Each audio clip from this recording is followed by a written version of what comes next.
Hey everyone, Andrea here. Before we get started with today's show, I just want to make a plea that you go in and hit your subscribe button for us. This is so critical for getting the show out to a wider range of people. Apple really uses that information to be able to say, here's valuable content. As I'm sure all of you know, there are so many podcasts you could be listening to these days, and the noise is overwhelming. And we really believe that what we're doing here with this podcast is special and that people need to hear this information. So clicking that subscribe button, and then if you want to take it a step further, giving us a rating or a review. Again, this is just another way that the algorithm reads everything that's going on behind the scenes and is able to surface our content to more people who we really believe need to hear it. So just go ahead. I'll give you a quick second. Subscribe. Easy. And then after the episode, or if you want to take a break and do it right now, go ahead, give us some stars. Give us a rating and review. Give us some feedback there too. We love to hear from you, or feel free to shoot me a note at the Microbiome Report at biomehealth.com, or find me on Instagram. I'm at Dre Eats. Feel free to send me a note there. Really, this is so critical. I know this is sounding like a broken record, but if you could subscribe, leave us a rating and review, it will ensure that we're able to continue to do this, continue to make this content for you, and get our message out to as many people as possible. Okay, let's jump into the show.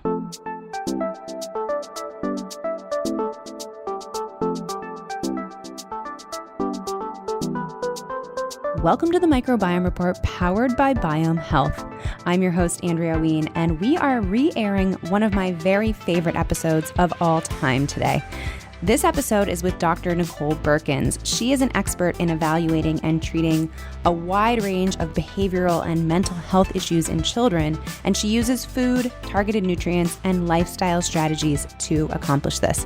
Now, this episode is one that I have given to, honestly, countless people. So many people who have mentioned their child's having trouble in school, having any type of behavioral issues, just anything that could possibly be going on with your kid. This episode would be a good one to listen to. Now, of course, Zoom school has made it tough for all kids to pay attention this year, but I think this episode really goes so much deeper than just circumstance and situational issues that might be at play. So Dr. Beurkens comes on, she's talking to us all about how intestinal issues and gut issues can really be the root of all of these problems we see, from temper tantrums to ADHD and beyond. The interesting thing to keep in mind is even if your child isn't complaining of digestive symptoms, or they don't show any digestive symptoms, everything looks A-okay in that regard, the gut could still be at play.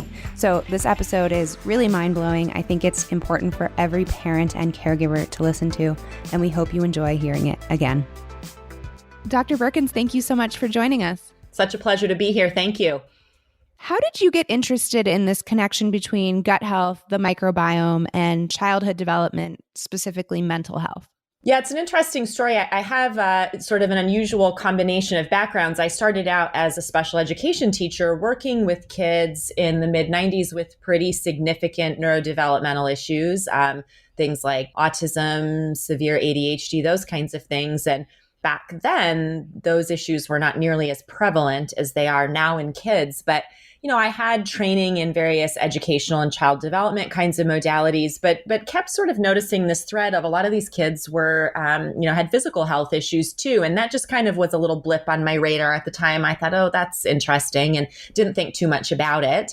And then went on and got a doctorate in clinical psychology, really focusing more on private practice of working with families, being able to do diagnosis and treatment and those kinds of things. And so got a whole nother realm of tools in my tool belt for working with kids and families around various types of cognitive behavior therapies and, psychological kinds of interventions. And that was all great, but then began to see even more of this thread of, seeing all of these kids, and there's commonalities here in physiological things. Lots of kids with constipation, IBS, major sleep problems, reflux, picky eating, allergies, all these things. And as I really got into working more and more with kids with a wide range of not only the neurodevelopmental, but also more of the mental health, things like bipolar, anxiety, depression, those types of things. I thought there's really something to this, that there's just too many of these kids who also have these co-occurring like gut issues, physiological things. And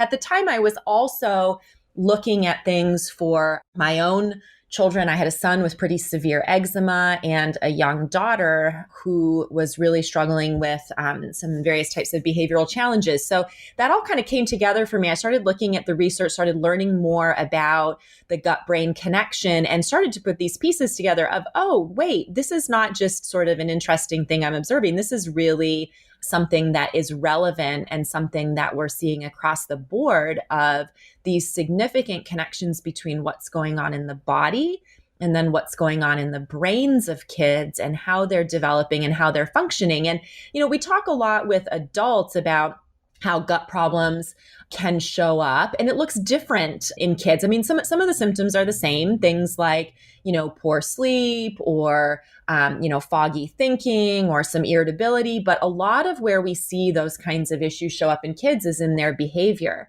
So we see things like temper tantrums and meltdowns. We see inattention, hyperactivity, impulsivity, sort of this moodiness, those types of things. So, I really began looking at how gut health and how just overall physical health was impacting these things. And that's really what led me to go back and get an additional master's degree in nutrition and integrative health to really be able to pull these components into treatment plans, because I realized that a lot of what I was doing in the realm of cognitive behavioral treatment, mindfulness training, some of the child development stuff, family therapy, that was all great, but we weren't really getting to the root of some of the underlying things. And so now really my focus is pulling in some of these physiological pieces, pulling in the nutrition, the gut health pieces, so that we're really treating kids and families in a really full spectrum, holistic kind of way to address their needs. Yeah. And I think this is still something that's totally unheard of in a lot of the general population. Like I have friends who have kids and they might be having some behavioral issues or some anxiety or food sensitivities and things like that. And I think with something like a food sensitivity, you can more easily describe to someone why that could be related to gut health. But with some of those other issues, everyone thinks that it's just the parenting or the way that kids are growing up these days. And very few people are still making that connection between gut health and overall health and behavioral problems. I agree. And it's really unfortunate because there really is, a good amount of research literature on it. It's no longer just an idea or a hypothesis. We know that gut health, whether we're talking about, the proper balance in the microbiome, we're talking about things like leaky gut or gut permeability, all of those kinds of things do impact how the brain functions. And why that's particularly important to be thinking about for children is their brains and bodies are more vulnerable. They are more sensitive. They are in a phase of rapid growth and development physically and neurologically. And so these kinds of issues impact them more significantly and in a variety of ways, even more so than when this stuff happens in adulthoods with a brain that's already, well developed and a physiology that's already well developed. So it's really unfortunate that more people aren't looking at this for kids. I do think that more healthcare practitioners are starting to be aware of this. But you're right, the predominant way of thinking still is, if your child's having these kinds of behavioral issues or mental health kinds of things, you go see a mental health practitioner and you get some kind of, psychological therapy and you go on some kind of medication, and that's what we do for you. And the reality is we have so many more options now. Now that we're understanding the connections with these things, we have so many more options to really get to the root and treat kids more effectively. So that's really part of my mission, is to help educate parents and just help them to understand that there are other things that maybe you've not been told that could be a contributing factor for your child's issues, which then leads to a whole host of things that you can take control over to be able to shift your kids in a positive direction. And I think that's really the hope that a lot of parents are looking for. Absolutely. And it feels so much more empowering to say, here's some really tactical and tangible things that you can do versus just medicating your child and crossing your fingers and hoping for the best. So we've talked briefly on the show about the connection between gut and brain health, but for listeners who are maybe hearing this for the first time, tuning into this for the first time, can you describe a little about the gut-brain axis and how those things are intertwined? Yeah. And I talk about this in a pretty simple way because we can get into a lot of the scientific complexities of it, but there's a few things that I think that people should be aware of in terms of this connection. The first is on a very basic general level. When kids aren't feeling well, they're more irritable, it's hard to focus, and their behavior is worse. And that is not something that is unique to children. That happens for adults too. Often I will say to, parents at the clinic, hey, the last time that you had to go to work or do something important in your life and you were really constipated, or your stomach wasn't feeling good in some other way, or you had, a really bad headache, think about what that was like for you. And they go, oh yeah, well, it was really hard to focus. I wasn't on my A game. I was more snippy and irritable. It's like, right. So when we've got things going on with a child's gut health, whether it's things like, constipation or, IBS kinds of issues, or they've got reflux stuff, or, whatever it is that they might be experiencing from a physiological discomfort perspective, that's absolutely going to impact their ability to learn, to focus, their behavior, their mood, all of that. So on a very general level, we all can recognize that there is this connection between how we feel physically with our gut and then how we're functioning.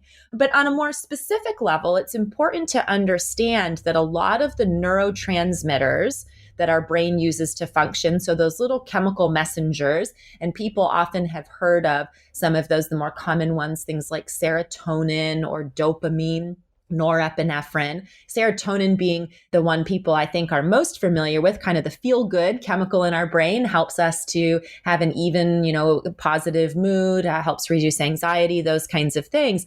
The majority of serotonin, for example, is created in the gut. So while our brain uses these chemicals constantly to regulate us and help us function well, our gut is a huge part of that because that is where many of these chemicals, these neurotransmitters, are being produced.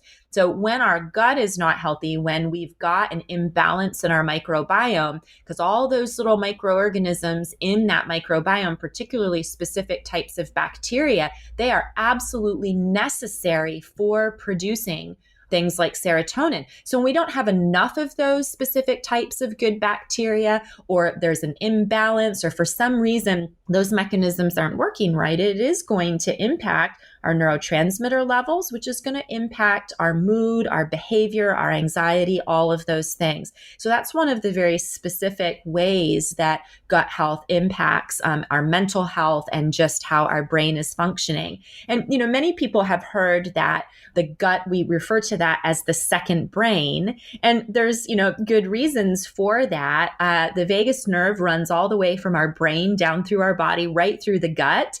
And that is a source of major constant communication between the brain and the gut. And people often will say, oh yeah, I got nervous. I felt like I had butterflies in my stomach, or maybe you've had the experience of you got really stressed or anxious about something and you had to run to the bathroom because you suddenly had diarrhea. Those are really tangible examples of that constant brain-gut communication. When we start to have thoughts or feelings that are generated in our brain around being nervous or stressed out or whatever, we immediately have this physiological reaction in our gut. So we know that there's this constant communication that way. And we also know that there are neurons that line the wall of the gut. We call that the enteric nervous system. And that is responsible for a lot of gut-brain communication as well. And when those neurons are not working properly, whether it's because we've got an imbalance in the microbiome, or we've got other disruptions or problems happening in the gut or the gut lining, then that absolutely impacts the communication of that enteric nervous system with our central nervous system in the brain, and that can create problems as well. So we've got numerous factors that we know at this point are causing either good communication or poor communication between the brain and the gut, and lots of ways that those two things are interconnected. And we'll talk in a minute about why that microbiome balance, that microbial balance might be off, because I think a lot of people might not think about that in a kid. You know, in an adult, we have high levels of stress. We have a lot of years of toxins built up, traumas, et cetera. We'll come back to that. But I'm curious, do you ever see kids with gut issues that necessarily don't have gut-related symptoms? Yes, absolutely.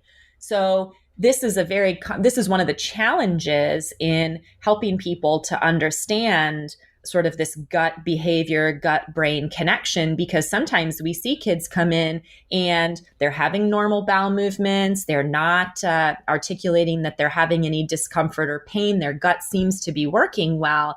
But yes, absolutely, you can have microbiome imbalances in the gut. You can have leaky gut. You can have those things and have the symptoms manifest just in brain-based neurological ways, and not necessarily gut ways, or it may come out through the skin. Things like eczema, or you may have things like allergies, environmental allergies, asthma, those types of things. You may just have the behavioral symptoms, a kid who's really hyperactive, really irritable, melting down all the time. So that's a great point. It is absolutely possible to have gut issues going on and not realize it because the child's not having, what we would think of as, obvious gut kinds of physical symptoms. Okay, so even if someone is saying, my kid's not complaining, they don't have any of these issues, it's still worth looking at if this could be a potential contributor. I guess, how many kids would you say that you see in your practice that have some type of developmental or mental health illnesses that don't have gut issues? Is it in the minority? It's absolutely in the minority. And the research actually reflects this, what I see anecdotally in my practice, particularly for certain diagnoses. I mean, we know from the research that the vast majority of kids diagnosed on the autism spectrum have co-occurring gut kinds of issues. And we're seeing that also being reflected in the research for kids with ADHD and those types of things. I would say, when I look at all the intakes that I do for new patients over the course of a year, the vast majority of them, it is rare to do an intake and not uncover some aspect of this child's history or current health that isn't somehow related to the gut that may be connected to their symptoms. And certainly, many kids are dealing with overt issues, even constipation. Parents tend to downplay that. First of all, they look at me weird as a psychologist when I ask, in an intake, so how often does your child poop? Let's talk a little bit about that. Kids think it's hilarious to talk about poop. They don't have an issue with it. Parents are like, why are you asking that? And parents often downplay that and say, oh, he'll have a bowel movement, I don't know, every 3 to 5 days, something like that. And, that's a big red flag to me. And oftentimes, that can run in families where parents, it's just been normal for them to have a bowel movement, only a couple times a week. So they think that's normal. But as we get talking about it and educating them about it, it's like that is not normal, and that can be creating issues. And kids will often say, express in, an intake session that they are having discomfort or they are having challenges with some of these things, and parents weren't even aware. Because often as parents, we're not necessarily asking, right? Especially with, things like bowel movements, we toilet train our kids and then we kind of step out of it. And unless there's a real obvious problem, we're not really aware of it. So parents are often surprised to hear their kids say in an appointment, things like that. And they'll go, oh, I had no idea. I had no idea that you were, using the bathroom all the time at school because you were having diarrhea, or I didn't know that you were only, pooping once a week. So asking those kinds of questions is important. Sometimes parents just aren't even aware of what the kid is experiencing. Now, is there a connection between a one-off event mental health issue, like a concussion, let's say during a sporting event, and what we see in gut health? Can it work the other way? Absolutely. And we've got some very interesting research on that, about how having either a one-off incident, like a major, bonk to the head, or what we're seeing more commonly is these small repetitive head injuries through different kinds of sports and things like that. Absolutely, that can cause a cascading effect in the brain and then through the body that can negatively impact the gut microbiome. So you're absolutely right. It can go both ways. We can have issues in the gut microbiome or in the gut that then push out into the brain and cause problems there. But we can also have things occur at a brain level, like a concussion, that then have a cascading effect and impact the gut. So we'll talk in a minute about how to kind of start remedying some of these things. But How do these microbiomes, aside from what we just talked about of, maybe repeated traumas or things like that, or one-off incidences, how are these gut imbalances getting started? I mentioned in adults, it makes sense. We have this history of stress, we have poor lifestyle decisions, but kids are so young. Is this starting from infancy? It absolutely can. We know now that it can start in utero, even before babies are born. We used to be thought that the womb was a sterile environment, that babies had no, exposure to microorganisms prior to birth. We know now that's not true. So, there's a significant impact of the mother's microbiome and the mother's overall health on the baby's developing microbiome, even in utero. Then certainly through the birthing process, and this is something that gets talked about and is still a big debate in the research literature: vaginal birth versus cesarean section. Vaginal birth is the normal process through which the baby really starts to populate their microbiome, passing through the birth canal and being exposed to gut flora and the vaginal microbiome there, versus cesarean section, where they don't have the exposure to that. So certainly those are components from very early on that can impact. Antibiotic use is a big issue. Some mothers are put on antibiotics during the birthing process, during the pregnancy. Babies sometimes are put on antibiotics post-birth for various, concerns about infectious things. Children who have a chronic history of infections from, birth on through their infant and toddler years, things like chronic ear infections, throat infections, strep, various types of things, and they're put on lots of antibiotics. That absolutely disrupts the developing microbiome and shapes that in a way then that impacts them moving forward. And, certainly while antibiotics are beneficial and needed in some cases, the downside to them is that they not only wipe out the bad guys that we need to get rid of, they wipe out the good guys too. And that can be particularly challenging in the case of children whose microbiomes are still being established and are still developing. So that certainly, antibiotic exposure is certainly, a big factor that we see impacting that. Sometimes medications, other types of medications that kids are put on. We're seeing more and more children having issues very early on in the, newborn and infant stages with being diagnosed with GERD and, reflux kinds of issues, being put on acid suppressing medications that then absolutely have an impact on the development of that microbiome. So things like that. And then we get into things like food, what kids are being exposed to via food. Are they eating more of a whole foods diet that we know is more beneficial for feeding good bacteria and having a healthy microbiome? Or are they eating more of a processed foods diet that may have, different kinds of fats and chemicals and things that are more detrimental to a developing microbiome? So diet is another issue that shapes, all of that moving forward. So, certainly lots of elements that come into play that impact a child's microbiome from early on and then impact their overall development and physical and mental health symptoms that can develop. Yeah, I think back to when I was a kid, I had chronic ear infections and was on antibiotics basically for 2 or 3 years, in my toddler years, very early on. And now I think it's so interesting to see these studies coming out that the Z-Pak, for example, which is such a popular tool that doctors use for kids, it can take almost a year for your microbiome to bounce back from that, or some of these other ones up to 2 years. So you think about what's going on and how fast our kids are growing, and then we're throwing in even just one single round of antibiotics. It's really disrupting this whole microbiome balance. That's absolutely. And, some people will say, well, if that's such an issue, why is it then that some kids seem to be fine and some kids don't? And this goes to the issue of genetic predisposition and thresholds and all of that. Some kids seem to have, for whatever reason, genetic predisposition or, whatever the reasons are, more resilient guts and microbiomes that they can have a round of antibiotics, let's say for an ear infection. They don't seem to be particularly impacted by it. And then we have other kids who have,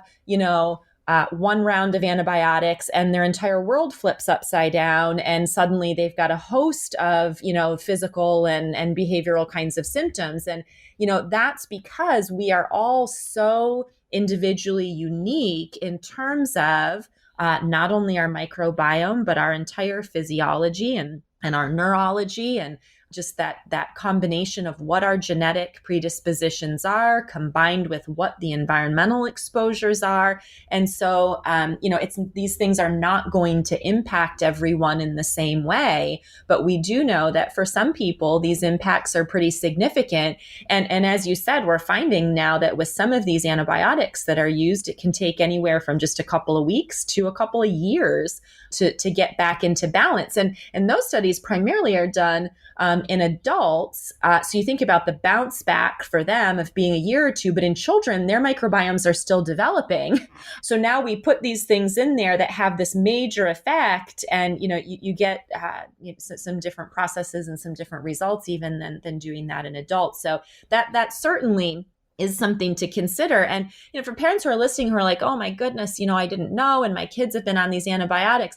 Look, I've been there with my own kids too. I know so much more now about this than I did when they were little. It's just something good to be aware of now and to think about in terms of if your child has had a lot of antibiotic exposure or even one episode of antibiotics, what are some things that we can do to help support microbiome health and balance to help move forward. We can't go back and change things that happen, but the good news is there are lots of things that we can do, to support that moving forward. This episode is brought to you by drmicrobiome.com. That's drmicrobiome.com, a new website featuring the research and articles of Dr. Mahmoud Ghanoum. Dr. Ghanoum is one of the world's leading microbiome researchers and the scientist who named the microbiome, our body's fungal community. For the last 40 years, he's led teams of scientists exploring the microbiome and is now making his data available to the general public. Head to drmicrobiome.com to download his 10 simple tips to healing the microbiome and stay up to date on the latest published research from his team. Now back to the show. Do we know from the research how long it takes for an infant or a toddler's microbiome to really be established? Is there like a window of time from birth to so many years where it's really critical to perhaps look at some more holistic treatment options instead of jumping straight to multiple rounds of antibiotics? Yeah, I've read lots of different thoughts on that, but in general, you're looking at through the preschool and the early childhood years, from birth through, those early childhood years are really critical years for establishing the microbiome, for having exposure to the good bacteria that can populate. So I think that's a critical window, which isn't surprising because that's a critical window for kids in general for all kinds of things. Those first 5 years or so of life, 5 to 7 years, certainly lay the foundation for all subsequent development and functioning, which does not mean that we can't help older kids or that we can't change things. It just means that is the window of time where it seems to be particularly important, where we can, to try to lay down good foundations for lots of things, including, gut health. Okay, so let's shift gears and talk about if this is an issue, you are seeing behavioral issues with your kids or you have some gut issues going on. How can we really start to bring the gut back into balance, heal something like leaky gut? What can parents do?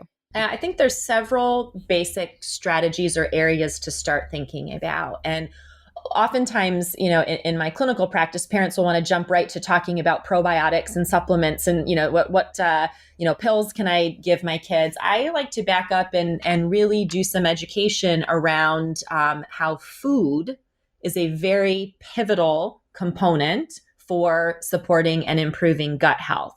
You cannot expect that your child's gut is going to be healthy and that they're going to have a well-balanced gut microbiome if they're eating a diet that is full of heavily processed foods, lots of sugar, those types of things. Those two things just can't exist well at the same time. So while I certainly don't advocate that families need to immediately do a complete overhaul of their, pantry and their life surrounding food, I do think that there are some basic things to consider and start making shifts around. And one is reducing the amount of processed foods. So things that are packaged foods that when you look at the ingredient list have a lot of things that you either can't pronounce or wouldn't cook with in your own kitchen, have ingredients like artificial sweeteners like aspartame or sucralose, things like artificial food dyes, high fructose corn syrup,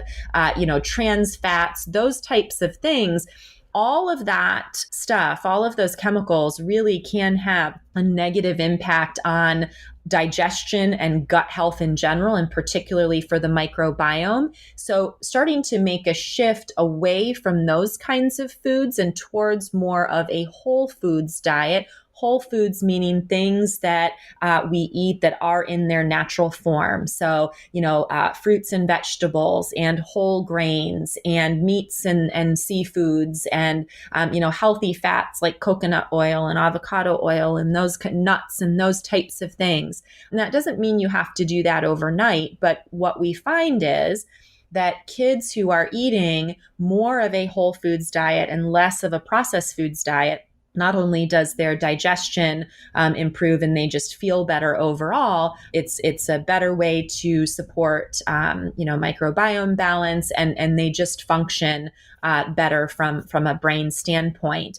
Even basic changes, like if you're a family that drinks soda pop or sugary juices or sports drinks or things regularly, looking at shifting towards more water. Water is really important for supporting digestion, overall health, brain function. Many kids are walking around mildly dehydrated, not even realizing it, and that has an impact not only on our gut, but also on our brain function. So we can start making even simple changes, with the diet that can be helpful. And then obviously looking at some things like probiotic supports, those good bacteria. How can we introduce more of those into the microbiome, particularly if we know that our child has a history of, using antibiotics or having other infectious issues or things that may have gotten the gut microbiome out of balance. And certainly there are supplements that we can use with,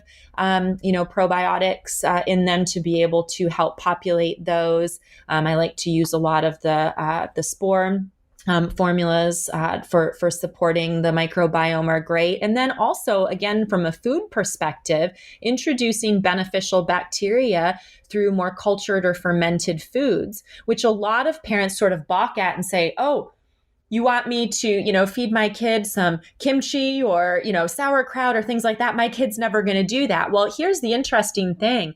I find that the vast majority of kids will start to develop a taste or a palate for those as you introduce it slowly. And we don't want to be giving kids huge amounts of those anyway, starting especially the younger the child with very small amounts, even just a teaspoon to at most a tablespoon of some of those types of fermented foods. But those do contain a lot of really beneficial bacteria and are a really great way to help, rebalance and populate that microbiome with healthy bacteria. So not making the assumption that kids won't eat it.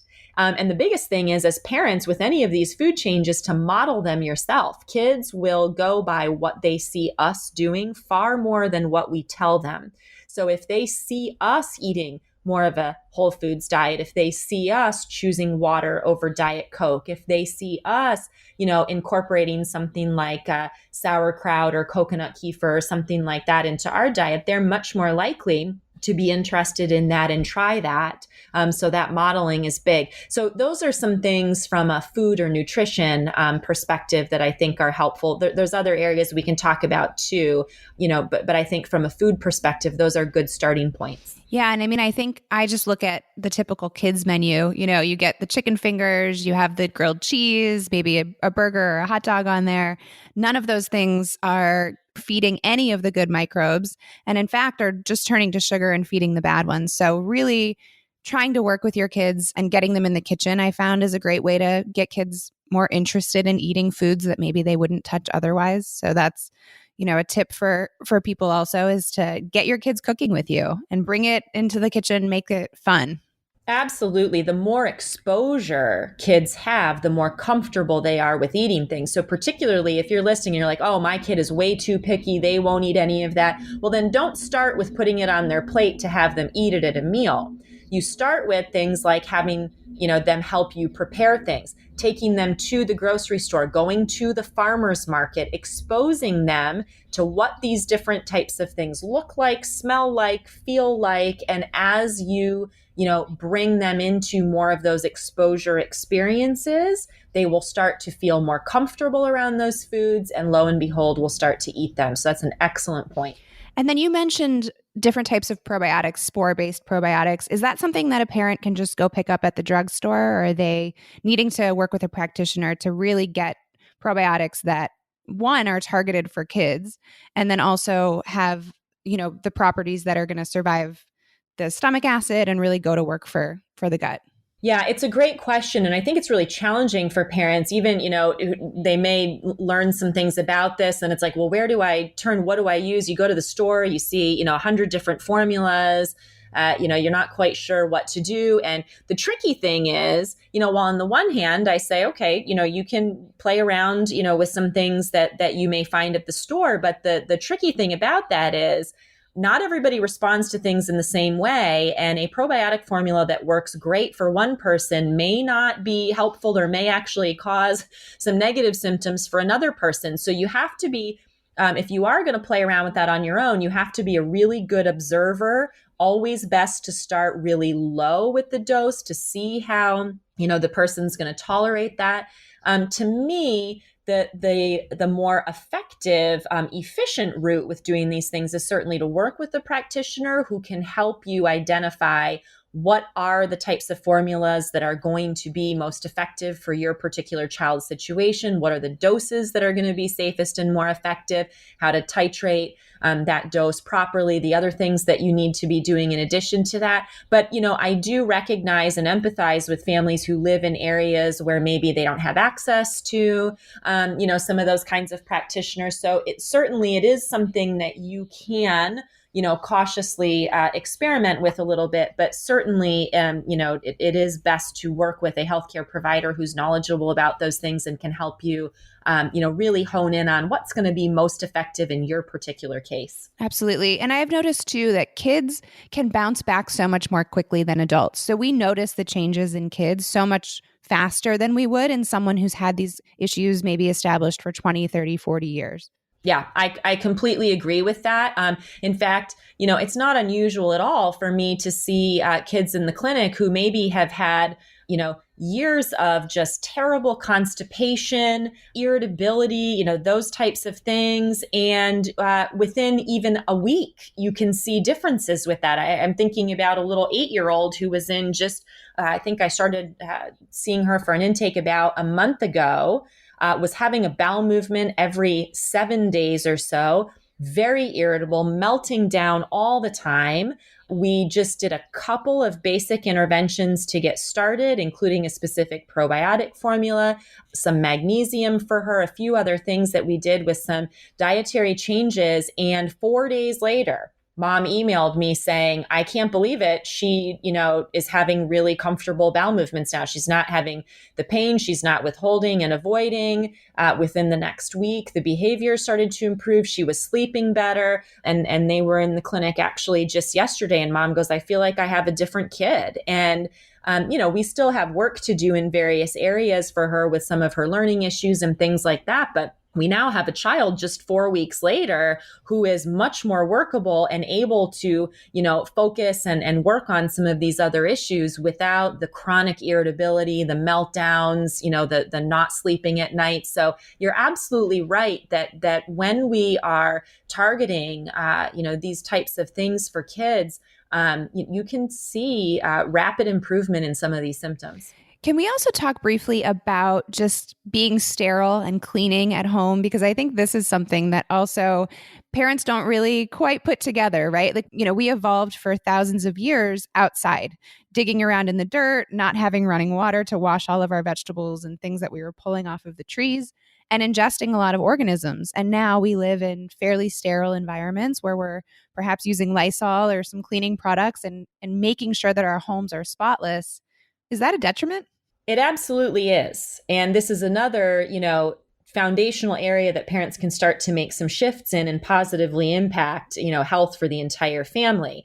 We over sterilize things. We've gotten into this idea, and I think part of it is, really effective advertising on the part of some of these cleaning product companies, making us think that, every bacteria or germ or microbe out there is bad. We have to, wipe them all out of our space. And what we've done is really eliminated a lot of the opportunities for exposure to beneficial microbes that help support, our microbiome balance. So we've got some very interesting research related to this in kids. So one pretty recent study showed that cleaning products exposure, these antibacterial cleaning products, promote obesity in children, and it's via the microbiome. So the more that kids are exposed to these antibacterial, antimicrobial kinds of cleaning products, the more it shifts the microbiome in a way that then promotes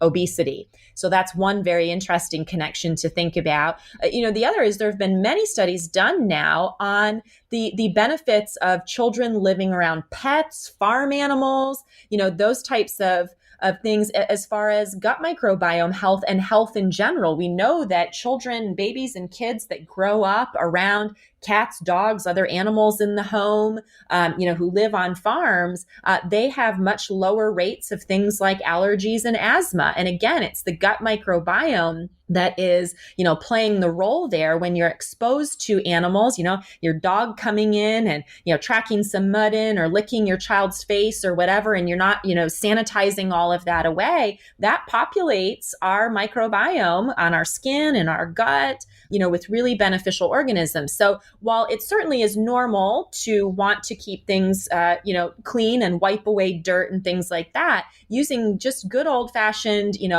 wet cloth with just plain water or using some vinegar to wash with, or now there are a lot of companies making cleaning products that have things like essential oils or, things like that in them that make our homes smell nice, that, keep things clean, but are not sabotaging, our microbiome health. So excellent point and a simple shift that families can make in their homes. Great. Well, Dr. Beurkens, this has been so insightful. Thank you so much for coming on to talk to us. If people want to learn more about you, learn more about your practice, listen to your podcast, which I know is great and talks a lot about these behavioral issues in children and different root causes, how can they find you? The best place to go is to my website, drbeurkens.com, and my last name is spelled Beurkens. So at that website, they can find the podcast. We've got all kinds of videos, articles, things that can help parents on their journey of understanding these types of things and making changes. My book is available there. And I've also got, there is something that people can download for free called The 5 Keys to Unlock Better Behavior Naturally. Gets into more detail on some of the things we've talked about today and gives some really practical suggestions in a variety of areas for things parents can start to do right now to support their kids and move them in a more positive direction. So people are welcome to go and access that as well. Fantastic. And we'll also link to all of that in the show notes. So thank you so much for the time today, and we'll talk to you soon. Thank you so much for having me. As always, thanks so much for listening. If you didn't hit subscribe, just that little subscribe button at the beginning of the show, if you could please do that now, we would really appreciate it. Again, it's going to help us just get this content out far and wide to the people who need to hear it. As always, you can also save 15% with the code POD15 on Biome's website. Again, Biome is BIOHM health.com. And our podcast page is just at that same site, biomehealth.com/pages/podcast. Until next time, be safe. And I'm Andrea Ween.